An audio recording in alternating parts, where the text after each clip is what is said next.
Hey, this is Notser, and we're in the Tier 8 Premium German Battleship, Tirpitz.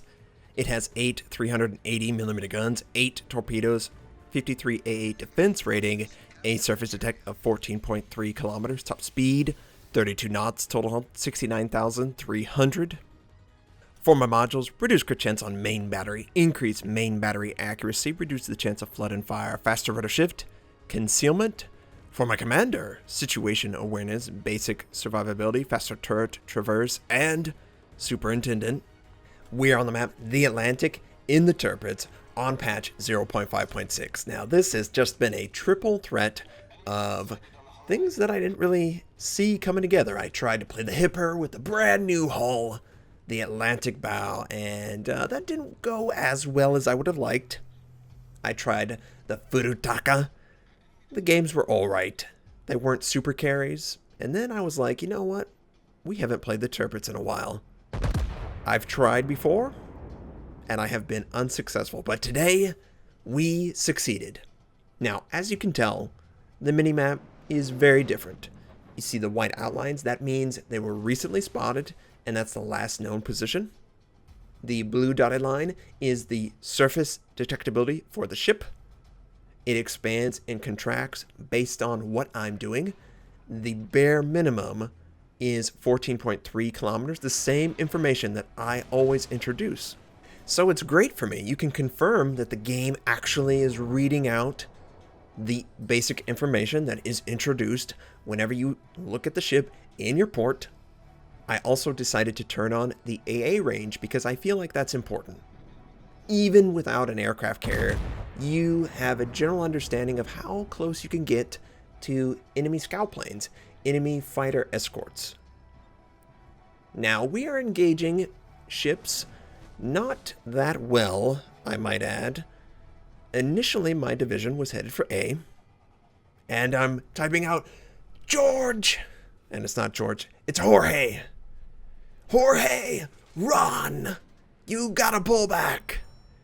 And I hope that he was just oblivious to the threat, but it's pretty obvious looking at the minimap. The enemy is going to outnumber us at A. I'm trying to do my best. Maybe I can get a broadside shot. Okay, well, we did 3,000 points of damage to that enemy North Carolina. Whatever I can do for my team, I'm going to try and do it in this position. I do have the benefit of a giant island in the way, so I can dictate who engages me and who I engage. And this North Carolina is the only target that I want to engage. So we're doing our little trick. 1.5, maybe 1.25 for a North Carolina, Iowa, that sort of thing. We get 8,200, all right. And I notice there's an enemy cruiser, Atago. He's about to be mincemeat because I'm going to send my torpedoes against him, hoping that I can hit him in. Of course. Not one, but 2 torpedoes make contact with my bow. I'm already 50% life. This is not looking good. Jorge is taken out. I'm sure he feels terrible. He played a great match previously to this, but it is not going to be a good game for him. And I take a quick check, and I see exactly what I want to see. 3 torpedoes take out the enemy cruiser. Could not have been better. There's absolutely no way you could hit the 4th one with the size of the cruiser, so 3 is just fine. And we take a little bit of friendly fire there. I don't know if you realized I was right there, but we're going to fire on the enemy York. This is the Tier 7 German cruiser, and I have pretty good intentions. Oh, pretty good. All right. 16,000 points of damage. I let him pretty good. I want more than 1 Citadel, though. We're going to try again. The rate of fire is pretty good. I'm curious if the German battleship line will have an increased rate of fire. I would be excited for that. It's exciting. It's coming up. It's coming up so fast. I can't believe how quickly the year has gone.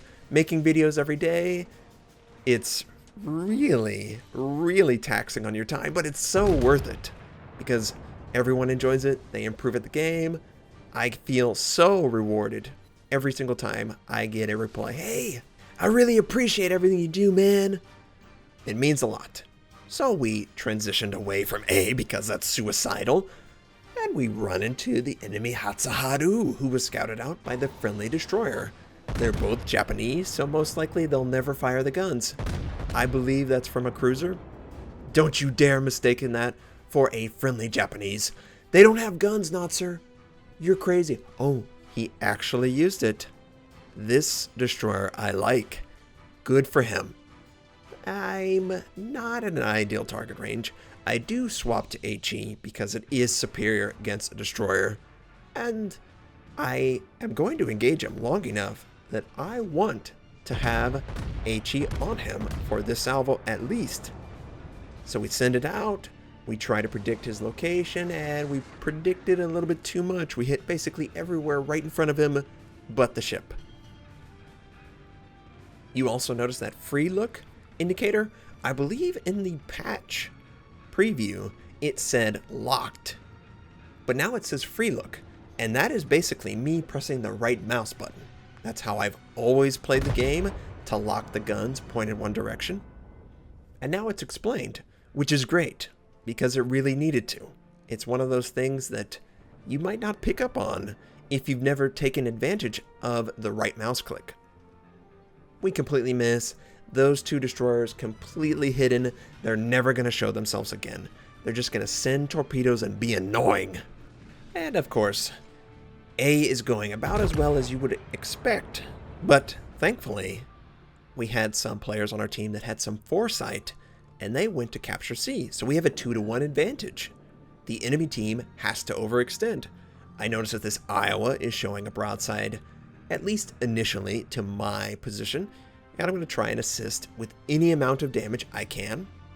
Friendly aircraft carrier sends out torpedoes. Looks like at least one's going to make contact. Oh, you.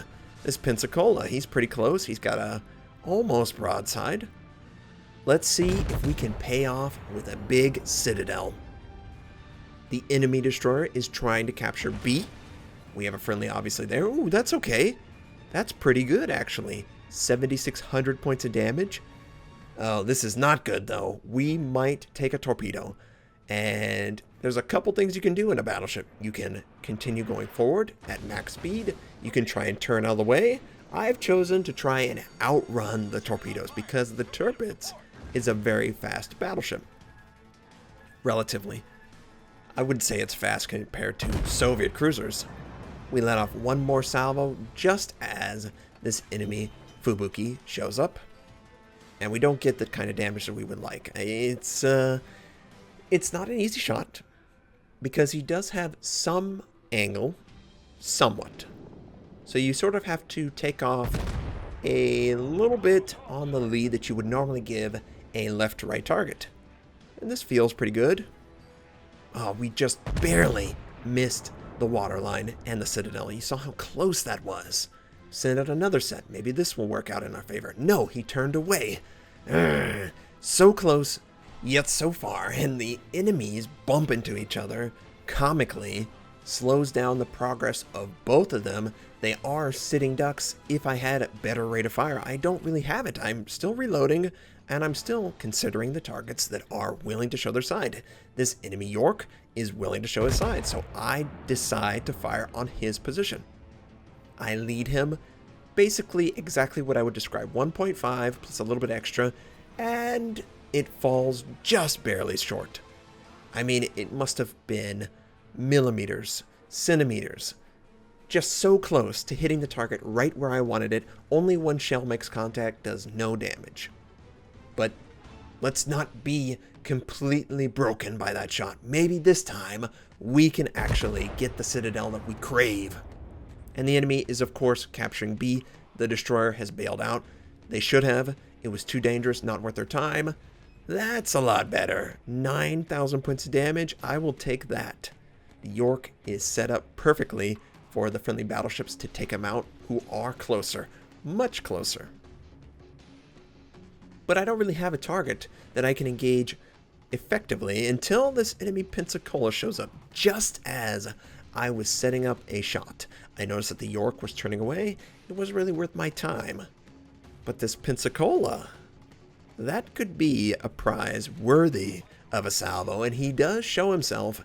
Here come enemy destroyer torpedoes too. We got to keep in mind that we must maintain high speed. I did consider for a second to slow down, but I decided let's go race for the island and use it as a blocker.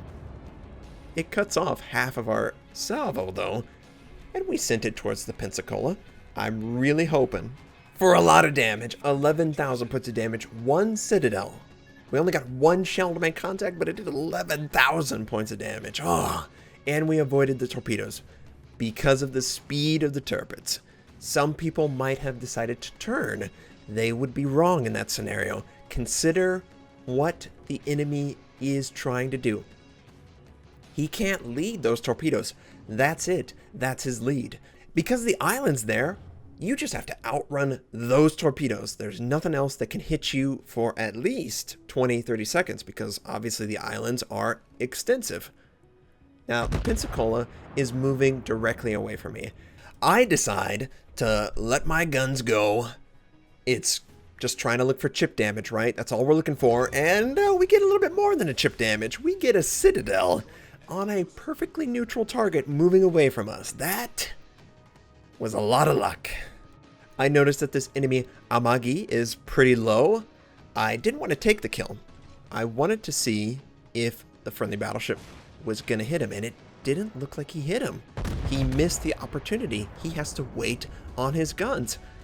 I think we need to get him dead and for that battleship to focus on something else, so I fire on his position. And we take him out. We get the 445 points of damage that we needed. I mean, it's just 1 shell needed to make contact with something and not ricochet, and it worked out. The Iowa is still alive. The Loyang is still alive as well. We're doing pretty good. This game is back and forth. This is way closer than I ever would expect it to be. I notice this enemy cruiser is on a collision course with my ship. I fire on his position and... what? Okay, well, we just got another citadel on a perfectly neutral target. What ultimately ended up being a neutral target.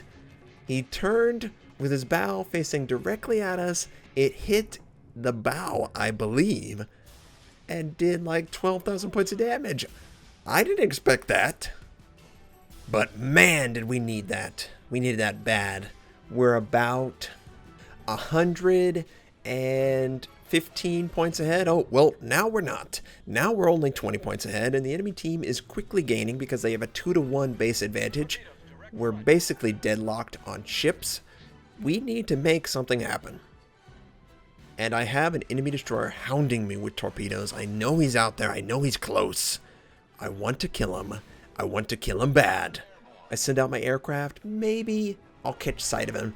Perhaps he's behind the island. I don't know. I just want any extra effort going towards finding that enemy destroyer. So I'm going to let my teammate know, the destroyer, exactly what I think we should do. We're going to head for B. We're going to take B. I'm hoping that the destroyer is somewhere in between both of us. And by this action, we are going to corner him and have the ability to take him out. Now, I didn't say that to the destroyer, but that's what I was thinking. Perhaps the enemy destroyer is somewhere right in front of me, and if both of us head for B, we should run into him. Someone is going to catch sight of him.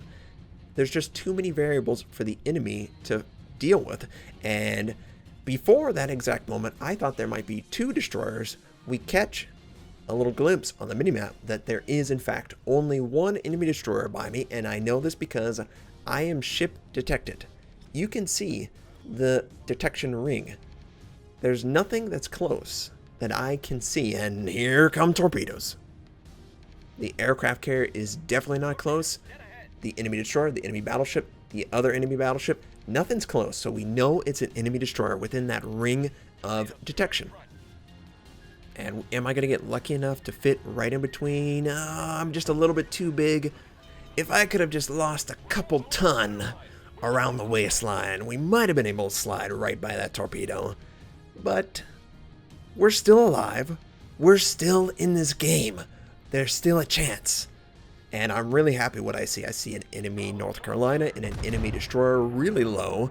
They will die, but then we find out exactly where the Hatzaharu is, and I am just brimming with joy. Oh no, we lost 2 ships. It's 5 versus 3. But we can bring it back rather quickly. Nice. Nice. That's 1 kill. Let's get the other kill. I try and lead. And of course, it disperses everywhere except for on the ship. The propulsion is knocked out, and it appears it actually is affecting the ship. They don't have last stand. I hit 1 shell, and Loa Yang, come on! What? The ship is gone. You need to get really close to the target. I don't know if the enemy destroyer has torpedoes. Oh man, we have a chance. Take the shot. Take the shot. Really? We disperse everywhere except on the target. The friendly destroyer takes him out. Now we can attempt to capture B. Our team in a quick succession killed 3 enemy ships, so now it's 3-2. There's an enemy Tirpitz and an enemy aircraft carrier. Have no idea where the enemy aircraft carrier is, but I'm hoping that if the Arctic Fox stays pretty neutral, that he can try and not die. And I might be able to get in range to use my guns. The dive bomber appears to just be trying to keep us spotted. And the fighter, of course. Now, the AA is improved. I believe it was buffed in 0.5.6, but it's not Iowa, North Carolina level of AA. Not quite. Not quite. Now, the enemy battleship is showing a perfect broadside. And what should we do to enemy battleships that show perfect broadsides? We need to light them up. We need to get some citadels. We need to be the hero. Now, I let my teammate know, hey, minimal angling, exactly what I described earlier. I'm going to tell the destroyer, hey, go take A just to cover our butt. Because if there's one thing that I know, if you don't cover your butt, something bad is bound to happen. Always play as if you are about to lose, and you should find that you will win more often because you have protected yourself from that crazy fluke incident where we lose the friendly battleship. Maybe I lose out on my ship itself. We will still eventually cap out. And the enemy Tirpitz is 50%. Unfortunately, he was firing HE at the friendly battleship. He doesn't care about angling. HE does not want an angle target. All HE cares about is if you're hitting the target. And my friend, they're burning very slowly, and I'm just a bystander. I'm sorry, I couldn't take him out. And we lose the Arctic Fox. Probably going to go in a den and hide. I don't know. What do Arctic Foxes do? They're completely white. That's all I know. But this battleship, he knows. He's in a Tirpitz. He's got torpedoes too. He's not going to fall for that. So he turns north, of course. Just enough to avoid the torpedoes. There's 30 seconds left in this match. There's only one way the enemy team can win, is if they get a kill on me. And I'm not going to let him get a citadel. I'm going to go straight on him. Good luck killing me with HE within 20 seconds. This game should not have been a victory. We lost so much momentum by deciding to go towards the strong side of the enemy fleet. We should have lost. I was able to escape, use the islands, and I'm really happy with this performance in this ship. It's great that it happened in 0.5.6 and I could share it with you. So, what was the damage? How good did we do? Okay, well, we did pretty good. Over 750,000 credits earned, devastating strike, 4 kills, 125,000 points of damage, plus we had 3 torpedoes hit the target, 2,751 base XP. Oh yeah, that's my Tirpitz. It's great. Oh, we had a little pink damage. The friendly cruiser slide right into us. That happens, right? So, I hope you really enjoyed seeing this ship in 0.5.6. I loved this game. I'm glad we were able to come back. I hope you have a fantastic day, and I'll catch you next time.